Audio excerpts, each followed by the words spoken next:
Excellent. Okay. So what is this mobile gaming thing? You know, that's really what we're here today to talk about. We're really here to talk about what has been known as, or what's called currently, high fidelity gaming in mobile, and what that's really done to the industry, what that's done to our outlook on the industry, and what that does to us every day when we play our games. So what we're going to do at first is let everybody kind of introduce themselves, let you know where they're from and why they're here, and then based on that, we'll kind of jump in, and we'll have some Q&A at the end so everybody has time to talk and ask any questions. Sound good? Cool. Well, let's just start at the beginning over there, OJ. Why don't you introduce yourself, say why you're here, what you do, and why you like mobile games. Sure. So my name is OJ. I love mobile games because I'm literally a mobile YouTuber with 1 million subscribers. And I'm just here to show you guys my perspective and what makes a great mobile game from my eyes, outside of a developer's perspective. I'm Anatoly. I run Game Insight. Our biggest game so far is Guns of Boom. It's a mobile first-person shooter, 5-minute sessions, things like that. I'm going to talk about esports, leagues, and just our perception on how we grow mobile esports to be as big as PC. Hi, my name is Ben Watley. I'm the head of esports for Super Evil Megacorp. We make the title of Vainglory. It's our only title right now, but perhaps some things to come in the future. Here to talk about esports, obviously give some perspective on the industry from our startup point of view, as well as other business development initiatives. But just super passionate about mobile gaming because it is the biggest market out there, and happy to tackle it. Hello, everyone. I'm Lawrence Ko from Nexon M. Nexon M is the Western mobile business arm for Nexon Group, and we are the publisher of a game called Dominations, which is a history-themed strategy game. And mobile games is really exciting for me just because it's the largest, sort of user base that we can sort of think about when we sort of think about getting games in front of people. And now, as these devices become more and more powerful, I think I'm just really excited about the type of gaming experiences we can provide to users going forward. Hello, everyone. I'm Vincent from Tencent Games. I'm leading the publishing effort in the West for Tencent Games. We made a lot of high-fidelity games in the East, and now we're thinking about how to bring them to the West and also run esports event around them.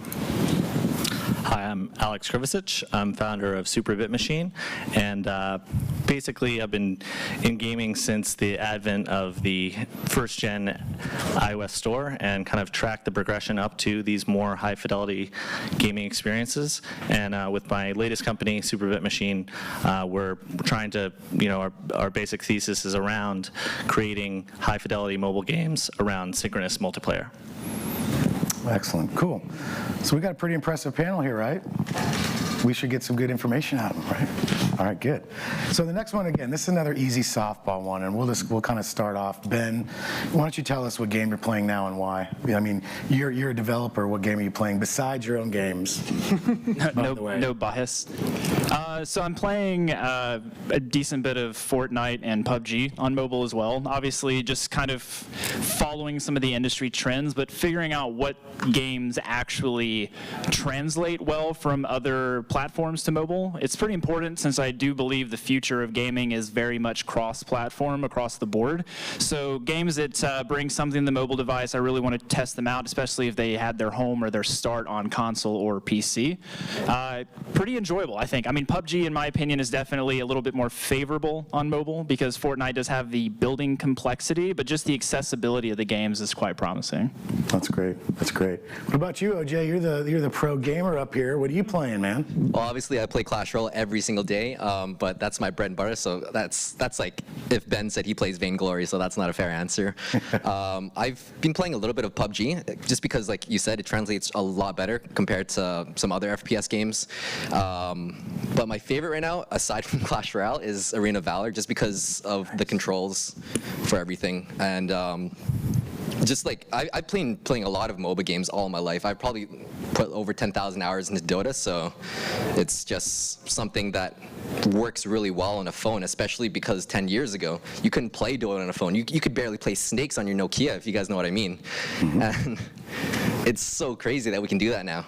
Yeah. Anybody playing? Okay. First of all, who's not playing Fortnite or PUBG up here?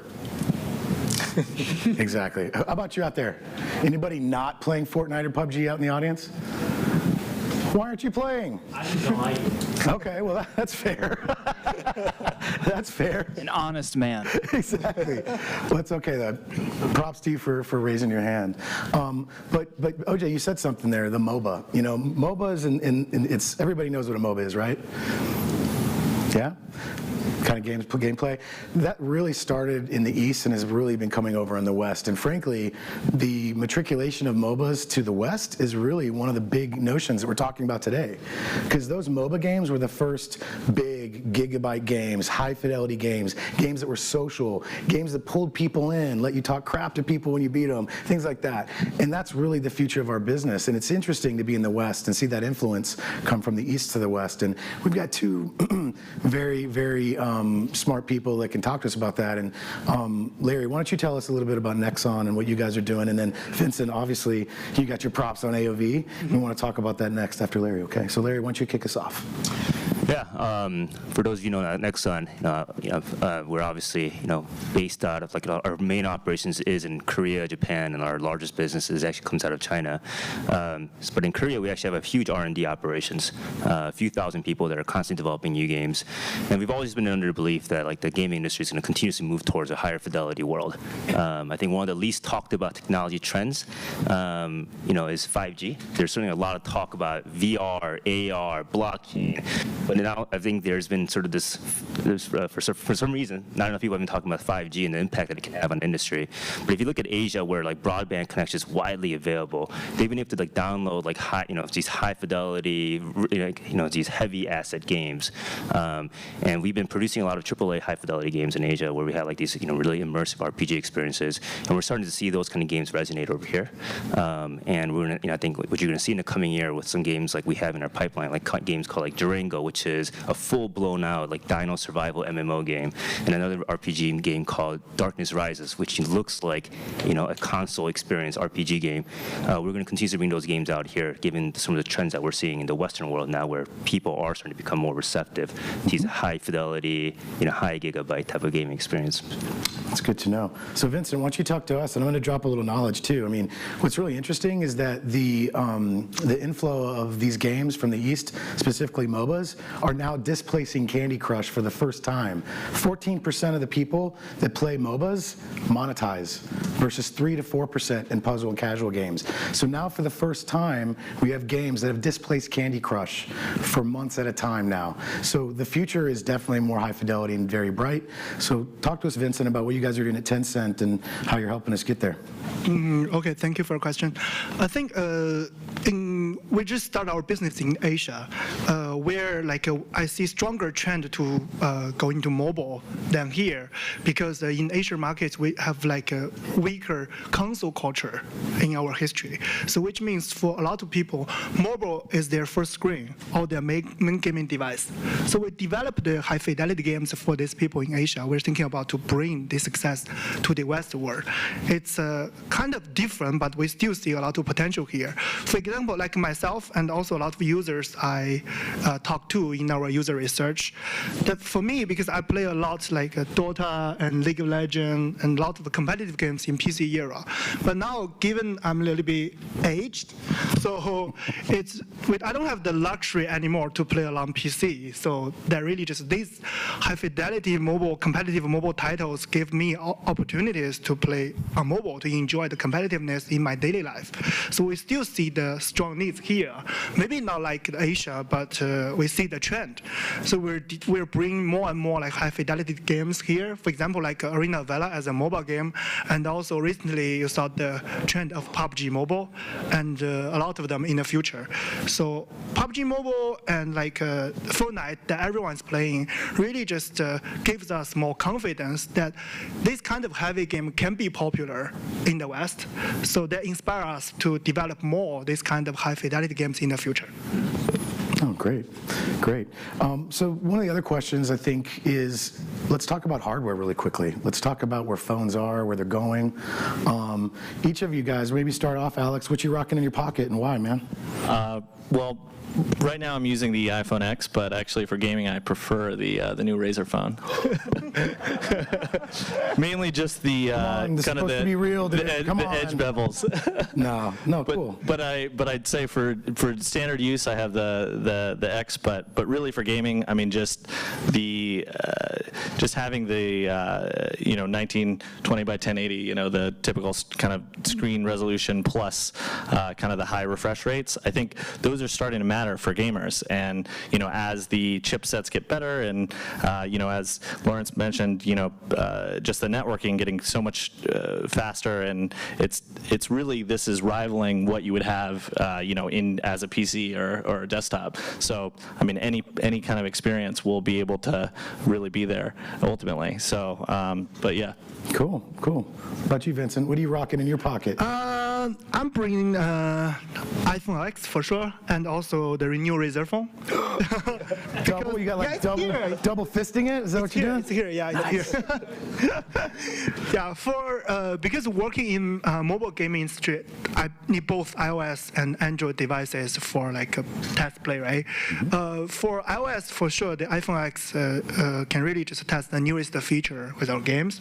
But for Razer phones, not only because technically it's good for high fidelity games, but also I think that brings the gamer spirit to mobile, which means like because we share the same vision that sooner or later mobile device or mobile phone can be a main gaming device for people in the future.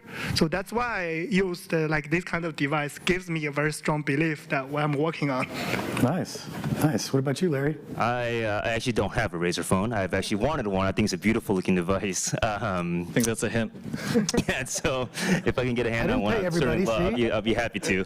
I'm rocking an iPhone 10, and as I was playing Fortnite, when it first got announced that it was becoming available on mobile devices, I remember getting the beta and being one of the first ones to actually get one of the early beta emails, and just being blown away by sort of the quality. And I think that's when I sort of realized that the tipping point finally came in the West as well too, that these high fidelity AAA experiences with virtual D-pad, all these things that everyone was telling us that it wasn't going to work in the West, that this was sort of like the mass market sort of tipping point opportunity.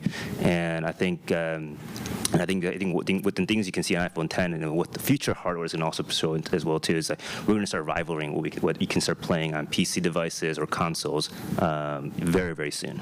Absolutely. What about you, Ben? So iPhone 10 and Razer phone, both. So what I want to focus on for just a second is the fact that we're even talking about what is our gaming mobile device? Like, this is such an interesting conversation to have in general, because it's not typically games are something you did on a phone you purchased for other reasons, but we're sort of coming full circle, right? Where now you are actually able to start purchasing devices for games that you might also use for a phone, right? I mean, in fact, the phone app might be one of the less used components of these devices anyway these days. But like overall, I love the fact, and obviously like Super Evil is partnered with Razer on this, that we can work with manufacturers that specifically are focused on creating gaming peripherals for mobile-first gamers and high-fidelity gamers across the globe. And it's just an area that, while I do think companies like Apple or Google will certainly kind of dabble in, they don't have the core culture structure like Razer does to the industry. And obviously, for any developer, you need to have multiple devices to figure out what the experience is. But I quite enjoy the phone. I cannot wait till the next one comes out at some point in the future, right? Nice, thank you. Anatoly? Yeah, well, I'm still rocking an old Nokia Engage phone, just for games. No. Yeah, I do have a Razer phone, Note 8 and iPhone X as well, and actually an iPad Pro, because, back at Game Insight, we built the tank domination game 5 years ago, which was the first kind of like competitive 5-on-5 game back in the days, and the only device back then that could play that was like iPad 2 and higher. And I think like that we have this conversation 5 years later, and we finally came to a point when you could have mobile games that rock like 50 or even 100 mil plus players like Clash Royale playing competitively. It's just, it's not even about being like high fidelity, as you mentioned, like the networks is there finally, so you could play Clash Royale with a ping of like less than a second. And when 5G will come, like I've seen seen the numbers in MWC. They're promising like less than 10 millisecond lag. You could play full fidelity first-person shooter game with legit esports rules and stuff like that. So super excited where we are right now. And I think it's kind of a mix of talking about high fidelity and both low fidelity, because games that are super accessible and run on lower-end devices expand the horizons of the whole industry. So it's not only about, like, back then we only had like maybe 50 mil iPad devices with hardcore gamers. Nowadays anyone can play Clash Royale, like hundreds of millions of players. So I think we should think about both ends of the fidelity of games here. Good point. Good point. OJ? For me, I play mobile games for a living, literally. So I actually have an iPhone. It's a 7. I haven't upgraded yet because I have a Razer phone as well. And for me, the biggest difference, everyone's saying they have the Razer phone, but it's the same thought as Vincent, where it's necessary for me to have them both. But for me, my preference for playing mobile games is going to be the Razer phone, just because it's got 120 hertz, especially when you're playing FPS games. It makes a huge difference. I know a lot of you guys only have 60 FPS right now, but if you guys have ever seen 60 FPS on a 120 hertz screen, it's still a huge difference. Even if I'm just browsing on Instagram or something casual, it makes that huge difference. I don't know if you guys are competitive in FPS, but I used to play so much Counter-Strike when I was younger, and I see a huge difference in that competitive edge. And like you guys were saying, that esports is getting bigger and bigger, and you're going to start needing that advantage. Especially with the iPhone 10, it's only at 60 hertz because they chose to go the OLED route. And with that, you can't do 120 hertz yet. It's not economically feasible, and that's why I prefer that one. Oh, good example. Well, let's take that as a transition to talk economics, because this segment continues to grow exponentially. When you have games like PUBG that are generating over 100 million a month, Fortnite right now is generating over 2 million a day. February alone, Fortnite generated over $126 million in mobile. So we're in this time frame right now where I'm certainly excited. I've been in gaming for 25 years and in mobile since 2003, and never once have we ever seen hardcore gamers getting pulled off of a PC or a console to mobile. We've never seen this. Console is starting to shrink. Mobile is massively growing. The CAGR on mobile right now, depending upon where you look, 12 to 19% growth over the next 3 years. We're talking about gamers that grew up with mom and dad's iPad, their iPhone. They're mobile first. You have games like Fortnite, like PUBG, all these other games, they're really catering to those audiences. So now we're pulling, it's actually more of a push than a pull, right? Because you have a native user that's used to mobile, and it's their first device. So maybe let's talk about that. I mean, all of us here in the mobile industry, now we have this great opportunity to pull in those whales, those people that are spending mad money, that are going to perpetuate your brand, perpetuate your games. So how do we leverage that now? How do we leverage this new mobile gamer that's in our ecosystem?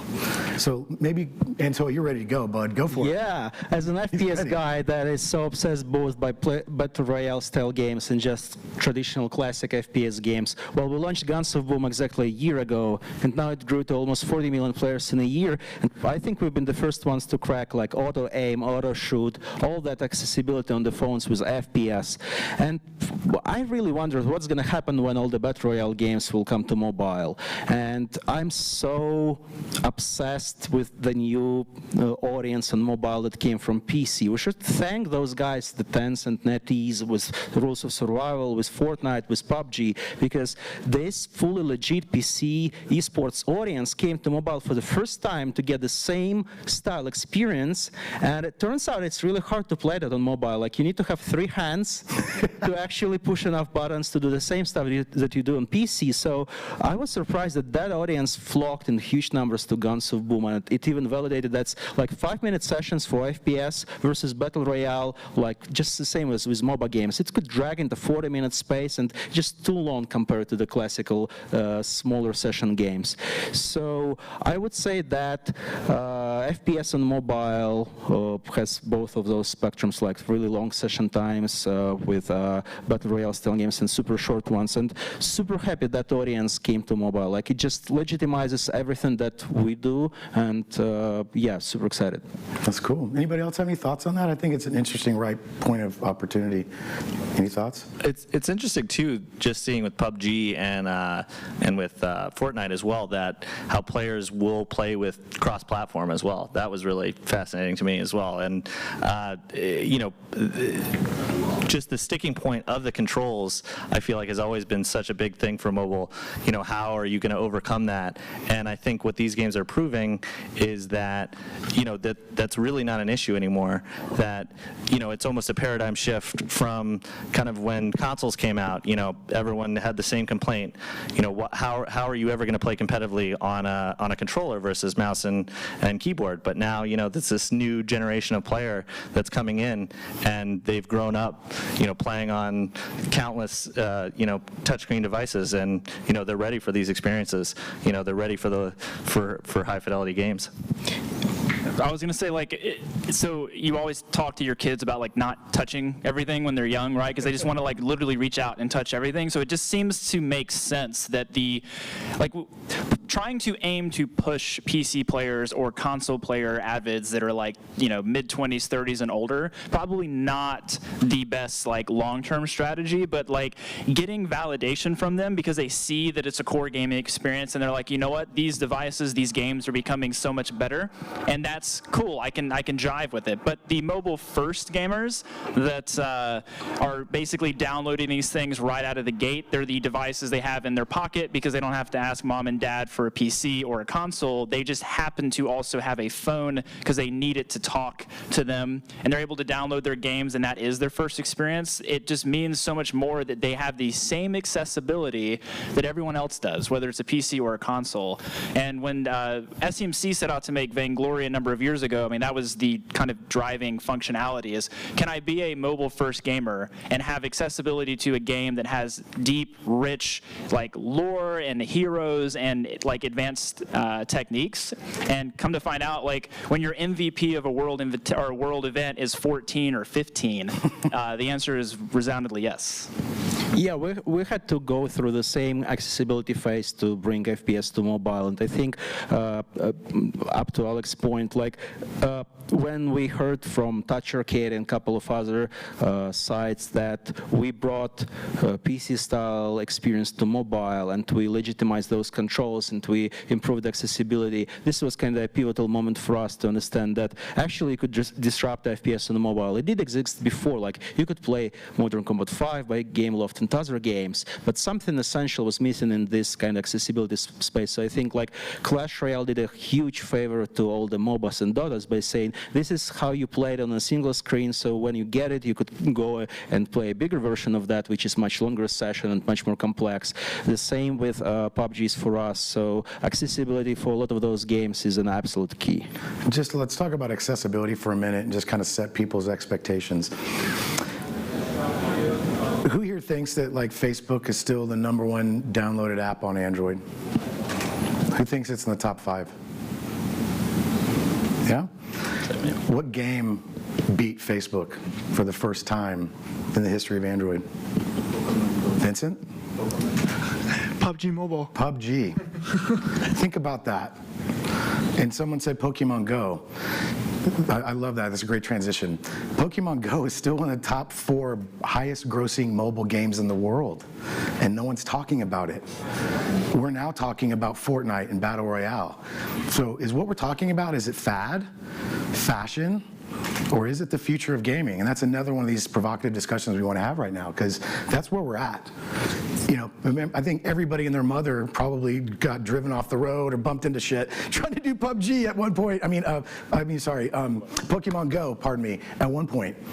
Now everybody's knocking people's heads off and doing headshots. The same people are doing this with PUBG. So let's talk about that. And let's talk about where mobile gaming is going. And to me, that indicator shows that it's going more core and that it's going more hardcore. So maybe Vincent, why don't you talk to us a little bit about that, since you know a little bit about PUBG?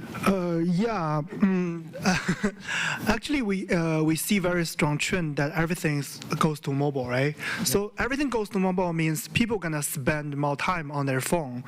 That also changed the needs of mobile game or mobile gaming from a silly, simple time killer to a deeper entertainment.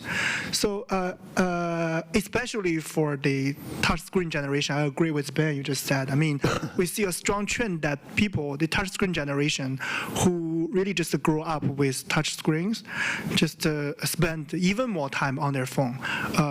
We see that teenagers in the US, 44% or even more of them play more than 5 hours of mobile games on their phone. So, which means there's strong needs there.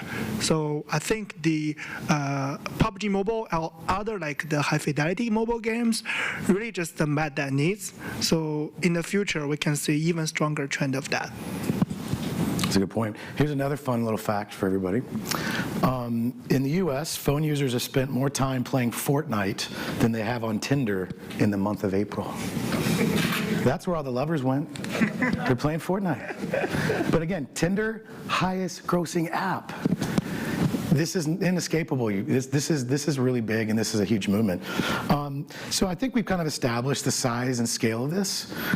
Where do we think it's going to go next? You know, there's some other esports tracks after this. So maybe let's talk about mobile esports. OJ, you know a little something about that.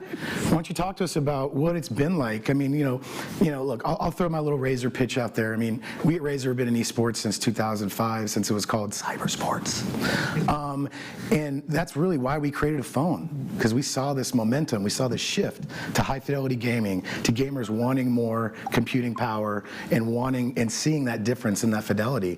And now it's really, really amazing to see the content catching up. And let's kind of start that off, OJ. What do you think? Do you think there's going to be more high fidelity content coming that's going to require more devices? Because look, one of my kids was one of them, but there's a lot of pissed off kids out there because Fortnite didn't play on their daddy's old iPad. I had to buy a new one. That is high fidelity gaming. When the number one game in the world doesn't play on 60% of the install base, but yet it's still the number one in the world, think about that. Can you tell me any other platform where you cut 60% of the install base and you still go to market and kick everyone's ass? Pretty telling. So OJ, knock us out. I think there's so much potential in mobile games, especially with how everything's becoming more and more competitive lately. Like, I was in Singapore for Vainglory, and that was just an overall really amazing experience. I've been at the Clash Royale World Finals in London. That was for $1 million prize pool, and it's just crazy to see that these mobile games are producing a really huge prize pool that MOBAs have been producing, like Dota, League of Legends, all of that stuff. It's just unfathomable that you're able to compete on a device, and I think we're going to start seeing more and more of that from FPS games as well, where you're obviously going to have an advantage with the mouse, and that always will be. There's, like you said, you guys cracked the auto aim. I thought that was really cool for Guns of Boom, but it's not the same. It's like if a console gamer would never match up with a PC gamer in the same sense. So I definitely see games like PUBG being really competitive in an isolated environment where it's like everyone is using the same device, so it's a fair competitive environment. Yeah, well, we recently launched Pro Esports Play Mode for Guns of Boom, which makes kind of fair play field for all the players. So it's a special setting for all the leagues out there that once you play that, you have the as fair gameplay as I would say Quake 2. So as an ex-esports gamer, I used to play Quake 2 CDF competitively and Quake 3 and CSGO. So for me, this was super important to establish that. And I think you just did a great hookup talking about the leagues and stuff. So the next session is by ESL, and we're announcing finally a cup for Guns of Boom. We're celebrating 1 year, so we'll have 200K prize pool running go for since the next week, and then doing things like the leagues over the summer, and then the finals in LA by winter. So I think FPS on mobile has been legitimized game by game, first with bigger titles and then with more competitive titles. So we'll see more of that, and as more people will flock to that, I think the biggest question actually to answer and even to ask ourselves is when we will have this mega league of all the mobile games out there, when we could come to a single place and play both 5-minute session games like Clash Royale, the super quick ones like Guns of Boom 5-minute sessions, and then the bigger ones like 40 minutes ones, both PUBGs and MOBAs and Dotas. So once we will get to that point, once we'll have enough diversified content, I think it's going to be a game changer to have just people in a single room going through the mini tournaments, pop-up leagues across the stores, anything like that. We'll see that maybe even by the end of this year. I think so. So I think for me, it's the scale is just almost unfathomable to how big it will be, and we are still in such the early days for this type of stuff. I mean, you can kind of see it just requires so many partners to make it happen. It's the developer, the publisher, the OEMs, it's 5G coming out and telco responsibilities. It's the platforms where you have to have a relationship with Apple or to be on there, and the fact that you can even see these major platforms dedicating sections of their app stores to just games. Like, people are sort of leaning into it, but kind of casually right now, and it's like 2018 is going to be a massive year because so many manufacturers, developers, publishers, mobile games is no longer can it be big? It's we know it will be big. It's just a matter of who is going to help lead the charge, and I think companies like Tencent, obviously, and China and APAC, and doing some amazing things there. Companies like Super Evil, there's so many moving pieces, and I'm just really excited for us to get to a point where rising tides raises all ships kind of mentality, right? So for me, the numbers are impressive today, but when your best gaming device is the one in your pocket, it's pretty much endless what the possibilities are, right? Yeah, I want to touch a little bit about the game services companies, and I thought that maybe Xbox Live or PSN, someone like that would come into the mobile space and would disrupt it to provide those matchmaking services, to streaming services, but we are seeing that YouTube gaming is the biggest for us. We have over 200K user-generated uploaded videos by gamers. Twitch, once it will get the proper foray into mobile things out there for all of our games, it's going to be huge. And there are just so many things with Discord and new services like the guys here, like Bunch, that do matchmaking for players before they start playing games. They create groups. I think we will have this next fruitful year of mobile game-centric services that will enable those players to experience the leagues, to experience the streams in a much better way. As the first generation of products, kind of like the first mobile-only streaming apps, they kind of sucked. So we'll see more of that. Cool. Well, we have about 7.5 minutes left. We want to leave some time for Q&A, and hopefully those of you in the audience, we've provoked your thoughts enough to ask a few questions. So please, you got some really smart, capable people up here. Shoot away if anybody has any questions. Don't be shy. I know we didn't do a clear enough job to answer every question. No? So, obviously the FPS has dominated this early phase of high fidelity, I would say. Do you guys see MMOs translating into kind of the next wave, more of an RPG element in that? Well, wish we had guys from Netmarble at Lineage 2 talking about that stuff, but maybe not. I don't know. I'm actually not seeing that in US yet. I think it's yet to come. Lineage 2 is huge elsewhere, but US, it's kind of I don't know, what's your perception of that? Our chairman spent 200K on Lineage 2 recently, just building up his clan and doing things, but I wouldn't say that's an indicator. Yeah, well, so it's very region specific, right? So mobile gaming is absolutely beyond scale massive in countries not in the US. So the United States doesn't do the best job in media of explaining just how big mobile gaming is. I mean, if you're in China, mobile gaming is like breakfast, lunch, and dinner, right? It's just part of the expected culture of gaming. So first-person shooters becoming popular, Fortnite bringing it to mobile, I think that's amazing, but it certainly isn't the first. And there's plenty of mobile games that once coming to the West is still difficult. It is still not the easiest thing because the West is a PC console sort of heavy mindset. But once again, we're getting there. As generations grow up with these devices, as people, if you're a PC gamer from older days, you remember what it was like just being accepted as a gamer on a PC, or the console gamers are the cool gamers with Halo, right? It's just, we're past those days to some extent in gaming. gaming, but mobile is just kind of the new white elephant in the room, if you will, in terms of acceptance. Or it's going to take the same kind of Fortnite-style transition, maybe like World of Warcraft or some huge AAA brand that will define what MMO on mobile could be just by doing that. Same as with Pokemon Go. Like this is like the household name that will define what MMO could be on mobile. Perhaps that. Alex? Yeah, I was just going to say to your point earlier as well, it's interesting to see people use, these games more than Tinder even, because it really is, your phone is your primary social touch point. And as of course, as Ben mentioned, we are dominated by kind of console and PC so far, but I think the tide is definitely starting to change. And people are seeing the advantage of having, this compact, powerful device in their pocket. And, we all remember kind of lugging our CRTs around for little LAN parties. But now, I mean, that kind of interaction can happen at a school. It can happen organically, just with a group of friends. And, that to me is the most powerful thing about mobile, is just that organicness and that, camaraderie aspect of it, which is, always what I think the core to kind of experiencing games is with friends. And, mobile is first and foremost for that. Cool. Any other questions? There we go.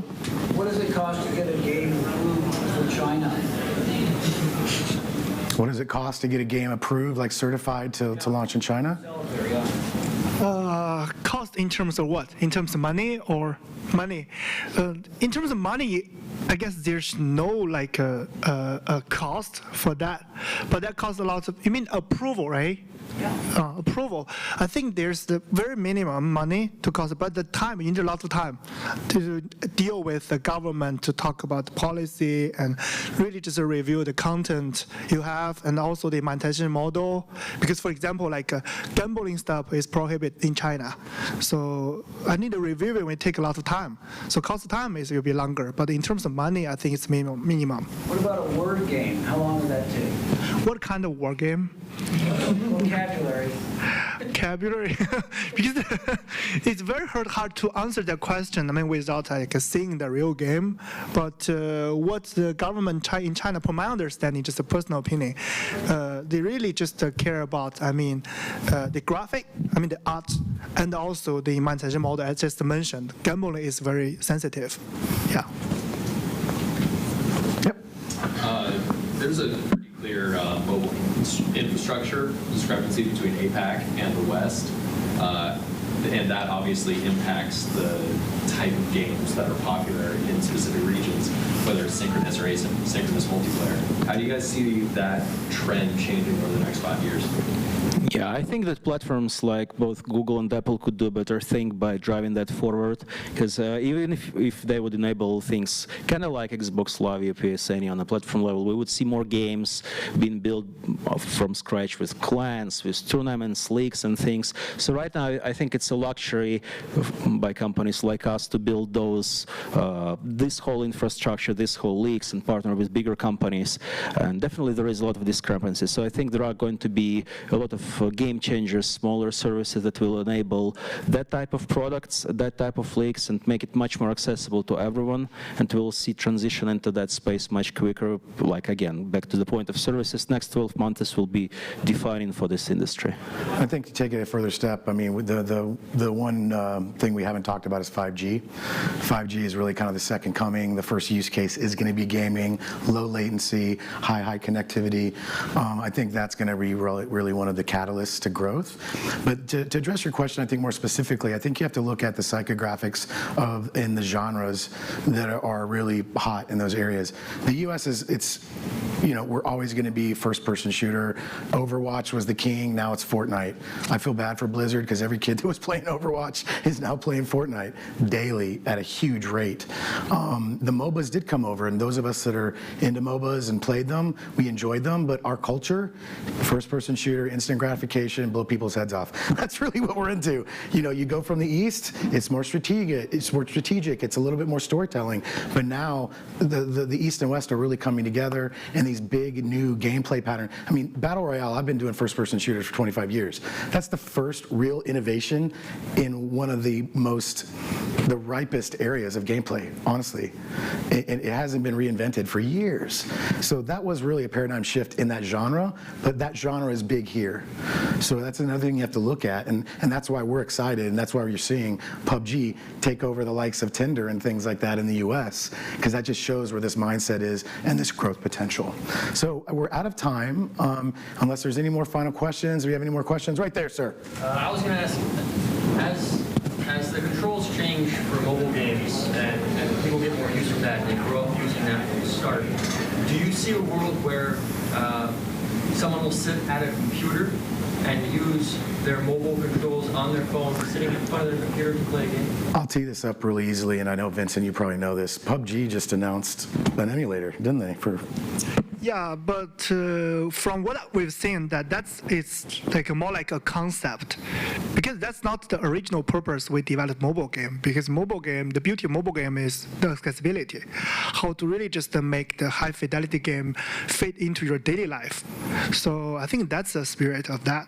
So for what you just said, I mean, like they developed use mobile phone as a controller for your PC game. Actually, it's just for us more like a concept. Yeah, we do believe that in the future. I mean, the mainstream of high fidelity mobile game is that just to make it more fit into your daily life. Yeah, I would say like being able to play the game you want to play whenever you want to play it, how you want to play it is kind of the key. So a lot of these extra peripherals that a lot of companies are doing they're really cool, but ultimately it's the mass market accessibility that drives the phenomena of mobile gaming across the board. So as soon as you add peripherals or add any other requirements to it, it does take away that kind of barrier to entry ease, right? So I think why not, right? Like why not try it? Why not make the large monitor up here and I'm using my phone as a controller? Like there's a lot of really cool concepts, but as long as the core is just about being able to use your phone as the primary driver, then I think, ultimately that's a success story.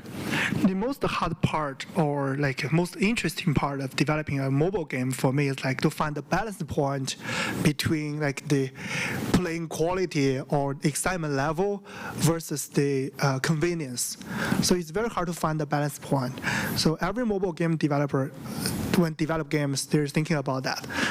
We need to think about the scenarios that people play mobile games, no matter it's like in commuting or before go to bed, and then develop best experience based on that. So I think that's the most important thing for a mobile game, no matter it's a casual game or high fidelity game. I'm actually worried about the future of PC gaming now. I mean, like, in 5 years it's gonna suck to play on PC, right? If everything is so accessible and you could play it on the go, then it's gonna be a big question, why PC?